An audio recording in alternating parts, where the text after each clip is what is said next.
Okay, cannot wait to talk about this movie. Here's my video review for Glass Onion, Knives Out story. I think that's the subtitle. It's Glass Onion.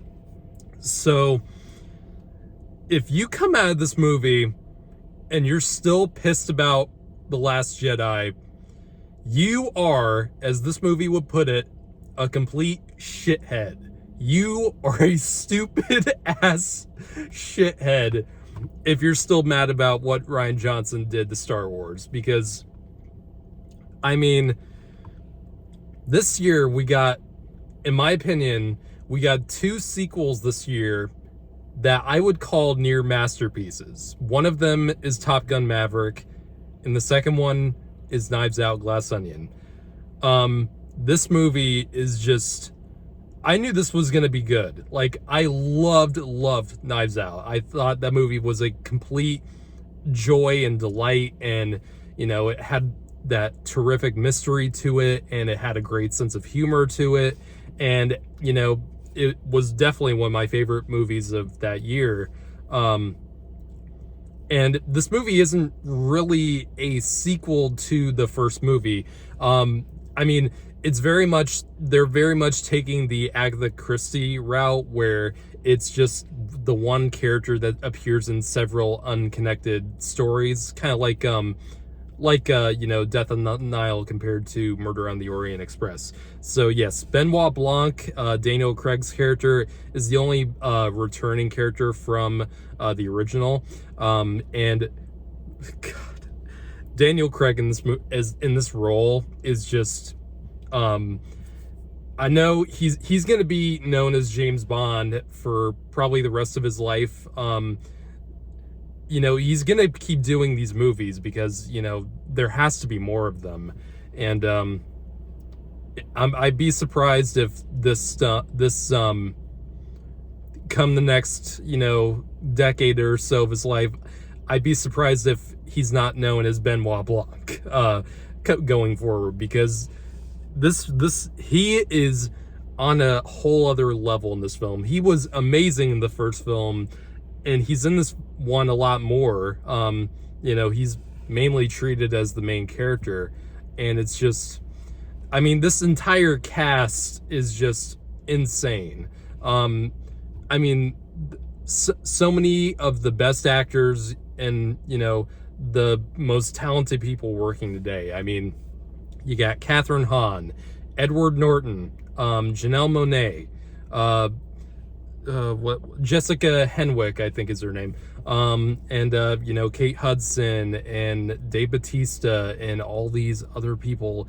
And there's a few cameos in the movie that are really fun, and that caught me off guard. That's part of the good thing about this movie. There are plenty of cameos throughout that are a lot of fun to watch. So, and it's just, all these people play off each other so well. And it's a different what I love about this movie, and the thing that really does make it stand out from other sequels, is that it does work in the same kind of it has a similar kind of pattern to the first Knives Out. On a beat sheet they would probably look similar, but this movie is not the same movie. It doesn't really have the same kind of mystery that Knives Out did. There's a lot of additional pieces throughout the entire story that just make it so enthralling to watch. So no, I do not think you're gonna be able to predict this movie the first time you watch it. I do not think you can. And if you say you predicted every single twist in it, I'd call you a liar.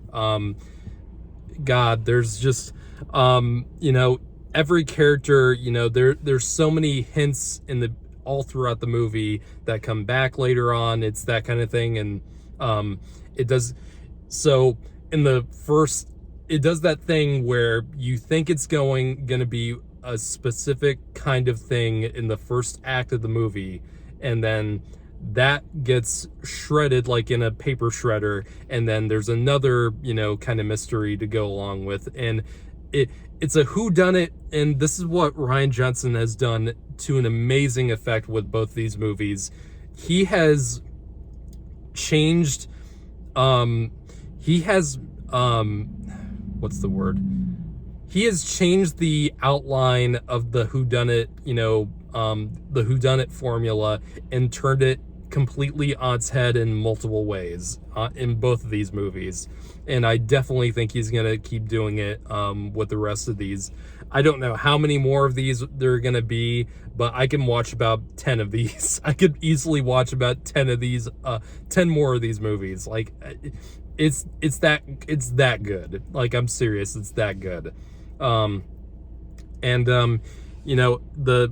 His directing and writing in this is just immaculate. I mean, this movie is so goddamn funny. Like, this is funnier than the first film, in my opinion. And like, I saw this with a pretty packed house, and we were just laughing along at so much of the dialogue, and so much. There's a lot of visual gags in the film that are really great. It just keeps reinventing itself, and it keeps, staying interesting. And it's amazing that, he's made a lot of these types of movies that, are really out of the box in terms of, the mystery angle. I mean, with, his first film, Brick, that movie played around with so many of the tropes you would see in a whodunit kind of thing. Even something like that with Looper, even though that wasn't really a whodunit, there was a lot of complicated, and diversified, things going on with it. And I envy Rian Johnson and how he comes up with everything. Like, it is just on a whole other level with, mystery writing. And holy crap, it's the kind of movie that I come out of, like, with a really great sense of glee. Like, brilliant movies like this just give me such a buzz. I can't even tell you how, but like, it's so satisfying to watch, and in so many ways that you don't even expect to be satisfied in. Like, there's I completely did not really see many of the twists and turns coming. I really didn't. And it's so well done. It's so entertaining. And thank you, Netflix, for putting this out in theaters first. I don't know when it's going to be on Netflix, because it's really weird seeing the Netflix logo at the beginning of this movie on a big screen in a theater. That I've never seen that before. That was interesting. And I know they've done theatrical releases before, obviously, with like The Irishman and stuff like that. I never got to see movies like The Irishman in theater, and I wish I did. So, but regardless, this movie. It is as good as people are making it out to be. This is going to be like a classic. Like, I'm serious. This is an instant fucking classic in this whodunit mystery genre. Like, it is stunningly good. I can't even get over how much fun I had with this movie. It is completely unpretentious. It doesn't talk down to the audience. It invites them for a ride, and it doesn't let them down at any point. It's insanely good.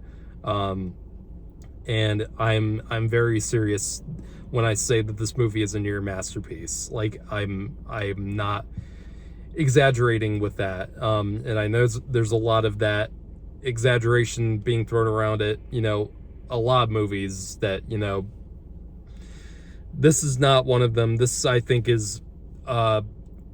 lives up to the insane hype that it's already been getting.